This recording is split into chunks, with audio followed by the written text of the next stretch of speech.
বনানীর মতন জায়গায় এরকম অবস্থা আসলে এটা খুবই দুঃখজনক। বৃষ্টি হওয়া মানে এখানে পানি জমেই সব সময়। ভাই সমুদ্র সৈকতই বলতে গেলে হাঁটু পানি। আর্মি স্টেডিয়ামের ওখানে বাসে থেকে নেমে আসছি, আর্মি স্টেডিয়াম পর্যন্ত বাসে আসছি। কেমন আর লাগবে এত পানির ভিতর যে আসতে, আর কেমন লাগে বুঝেন না। গতকালকের থেকে আজকে একটু কম যাতায়াত করা সম্ভব, কিন্তু কষ্ট হয়। বনানীর মতন জায়গায় এরকম অবস্থা আসলে এটা খুবই দুঃখজনক। সারাদিন ধরে বৃষ্টি হলে পানি এরকম থাকবে, মানুষের ভোগান্তি আর কি, কিছু করার নেই।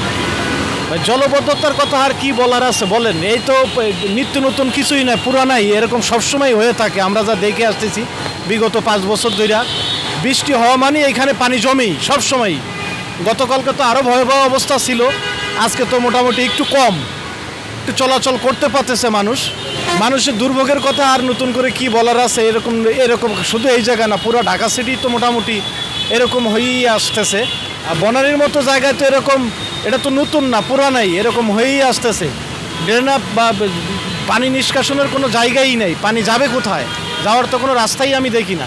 বৃষ্টি হওয়া মানে এই ঢাকা গেটে বা এই 27 নম্বর কবরস্থান রোডের মাথায় তো নিত্য নতুন পানি জমেই থাকে সব সময়। ভাই নেভি হেডকোয়ার্টার থেকে আসলাম, পানির মধ্যে তো হাইটাই অনেক অসুবিধা, গাড়ি নাই, হাইটটা আসতে হইতেছে, সিএনজিও যায় না, 300 টাকার ভাড়া চাইতেছে 600-700 টাকা, তাও যাইতে চায় না পানির জন্য।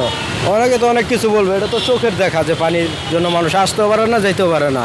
ভাই সমুদ্র সৈকতই বলতে গেলে হাঁটু পানি উঠে গেছে, আবার এখানে ভাঙা ছিল আপনার, মানুষ মানে খুব রিক্সি।